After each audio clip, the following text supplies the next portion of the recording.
Hello दोस्तों, welcome to our channel law bucket. Law bucket में आपका स्वागत है। आज हम लोग एक इम्पॉर्टेंट डॉक्ट्रिन देखने जा रहे हैं। उस डॉक्ट्रिन का नाम है डॉक्ट्रिन ऑफ वेबर। तो meaning of doctrine of weber देखते हैं। अगर किसी पर्सन के पास कोई लीगल राइट है और उसको पता है कि उसके पास वो लीगल राइट है, फिर वो अपने लीगल राइट का ना ही एक्सरसाइज कर रहा है ना ही इन्फोर्समेंट करा रहा है, तो कहा जाएगा उसने अपना लीगल राइट को वेव ऑफ कर दिया है। डेफिनेशन देखते हैं डॉक्ट्रिन ऑफ वेबर का। वेबर एक इंटेंशनल और वॉलेंटरी सरेंडर है या अबेंडनमेंट है अपने लीगल राइट का, क्लेम का या प्रिविलेज का। उसे हम लोग कहते हैं doctrine of weber. Doctrine of weber एक एग्जांपल के थ्रू हम लोग इसको और थोड़ा एक्सप्लेन करते हैं। फॉर एग्जांपल, ए और बी के बीच में कॉन्ट्रैक्ट है।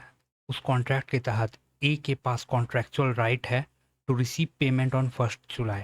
ए के पास राइट है कि 1 जुलाई को वो बी से पेमेंट लेगा। ए बी को बोलता है कि तुम मुझे 15 जुलाई के बाद भी पेमेंट कर सकते हो। I will not insist for the original date, कि मैं वो 1 जुलाई को इंसिस्ट नहीं करूंगा कि तुम मुझे पेमेंट दो। तो यहाँ पे ए ने अपना राइट ऑफ पेमेंट को वेव ऑफ कर दिया है।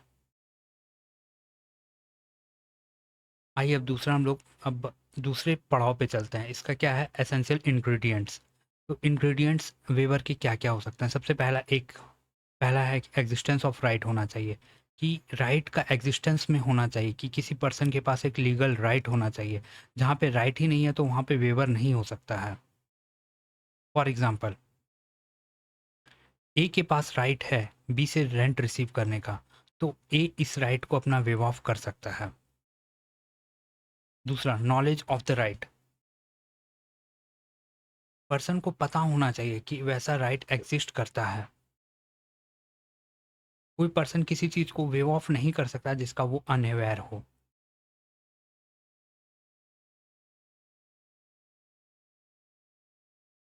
अगर ए को पता ही नहीं है कि उसके पास बी के अगेंस्ट एक लीगल राइट है, तो ए का साइलेंस को वेवर ट्रीट नहीं किया जाएगा।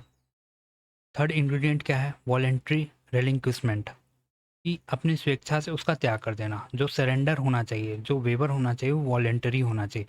वहाँ पे ना कोई फ्रॉड होगा, ना कोर्जन होगा, ना अनड्यू इन्फ्लुएंस होगा, ना मिस रिप्रेजेंटेशन होगा।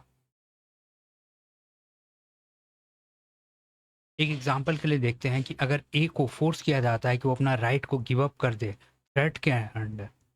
अगर किसी को ए को थ्रेट दिया जाता है और उस थ्रेट की वजह से उसको कहा जाता है कि तुम अपना राइट को वेव ऑफ कर दो, तो वो कोई वैलिड वेवर नहीं होगा। Doctrine of waiver under constitutional law. तो क्या हम लोग का कॉन्स्टिट्यूशनल लॉ का भी वेवर किया जा सकता है? तो शॉर्ट आंसर है नो। फंडामेंटल राइट का वेवर नहीं किया जा सकता है, या फिर कॉन्स्टिट्यूशनल राइट का वेवर नहीं किया जा सकता है। फंडामेंटल राइट को वेव ऑफ इसलिए नहीं किया जा सकता है क्योंकि ये गारंटीड होता है for benefit of public at large. Means ये किसी एक पर्सन को राइट नहीं मिलता है, ये जो सोसाइटी एज ए होल मिलता है, और उस सोसाइटी एज ए होल जो राइट मिला हुआ है कॉन्स्टिट्यूशन के द्वारा, उसको वेव ऑफ नहीं किया जा सकता है।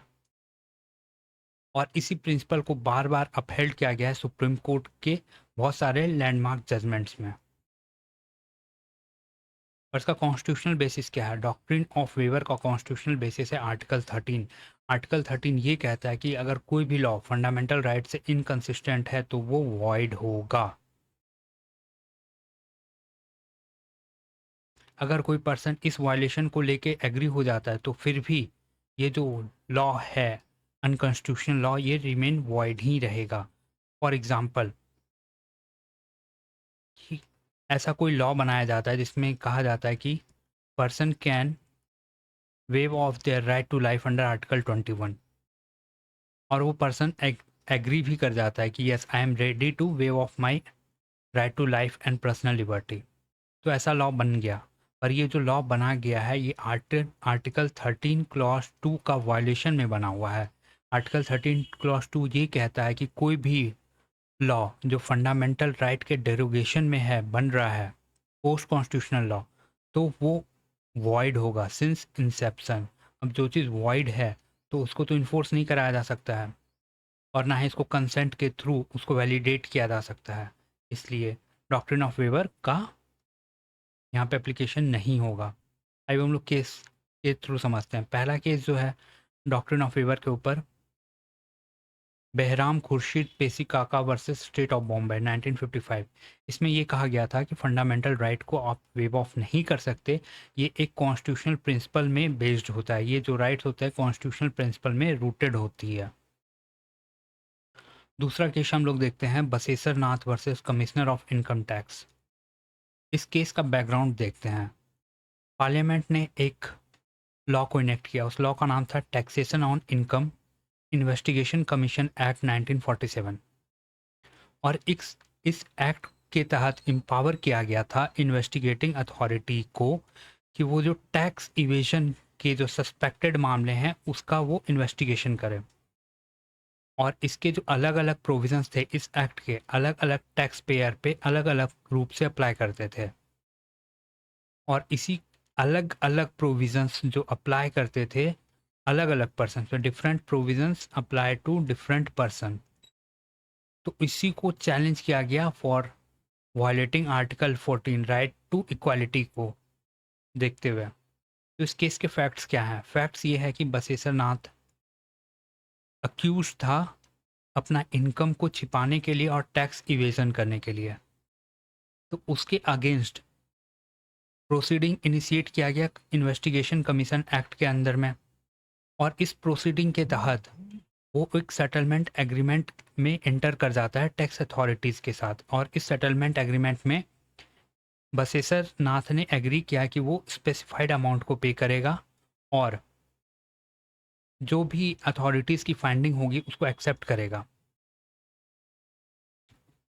पर कुछ दिन के बाद उसने इस एक्ट की वैलिडिटी के ही एक्ट के वैलिडिटी को ही चैलेंज कर दिया। उसने आर्ग्यू किया कि इतने इसके जो प्रोविजंस हैं वो अनकॉन्स्टिट्यूशनल है क्योंकि ये आर्टिकल 14 को वायलेट करते हैं। गवर्नमेंट का आर्गूमेंट क्या था? गवर्नमेंट का आर्गूमेंट ये था कि बसेसर नाथ जो है इस एग्रीमेंट में वॉलेंट्री इंटर किया है और साथ ही साथ प्रोसीडिंग को एक्सेप्ट किया है, इसलिए उसने अपना फंडामेंटल राइट जो आर्टिकल 14 के तहत मिला हुआ है उसको वेव ऑफ कर दिया है और उसको बाद में इस लॉ को चैलेंज नहीं कर सकता है। गवर्नमेंट ने कहा कि आप इसको पहले एग्री कर चुके हैं, इसीलिए आप अब इसके अगेंस्ट कंप्लेन नहीं कर सकते हैं। सुप्रीम कोर्ट के सामने क्या मैटर आया? सुप्रीम कोर्ट के सामने एक बहुत इंपॉर्टेंट कॉन्स्टिट्यूशनल क्वेश्चन अराइज होता है। क्या एक सिटीजन अपना फंडामेंटल राइट जो कि कॉन्स्टिट्यूशन के द्वारा गारंटीड किया गया है, क्या उसको वेव ऑफ कर सकता है? सुप्रीम कोर्ट का जजमेंट था। सुप्रीम कोर्ट ने गवर्नमेंट के जो आर्ग्यूमेंट्स थे उसको रिजेक्ट कर दिया और कोर्ट ने ये कहा कि कोई भी सिटीजन अपना फंडामेंटल राइट को वेव ऑफ नहीं कर सकता है। जो सेटलमेंट एंटर किया गया था बसेसर नाथ के द्वारा वो उसको बसेसर नाथ को प्रिवेंट नहीं करता है कि इस अनकॉन्स्टिट्यूशनल लॉ को वो चैलेंज कर सके। अब इससे एक और केस आता है, Olga Tellis versus Bombay municipal corporation 1985 का केस है। इसमें बस ये हेल्ड किया गया था, जो पेमेंट ड्वेलर्स ने जो अंडरटेकिंग दिया था कि वो अपने राइट्स को क्लेम नहीं करेंगे, उसको इनवैलिड कर दिया गया था। और ये कहा गया था कि जो आर्टिकल 21 है जो कि right to life and personal liberty है उसको वेव ऑफ नहीं किया जा सकता है। तो गाइज हम लोग का ये डॉक्ट्रिन ऑफ वेवर यहीं पे समाप्त होता है। वीडियो में बने रहने के लिए बहुत बहुत धन्यवाद। अगर आपको पीडीएफ चाहिए तो आप मुझे कमेंट करें, पीडीएफ मैं आपको पीडीएफ प्रोवाइड कर दूंगा फ्री ऑफ कॉस्ट।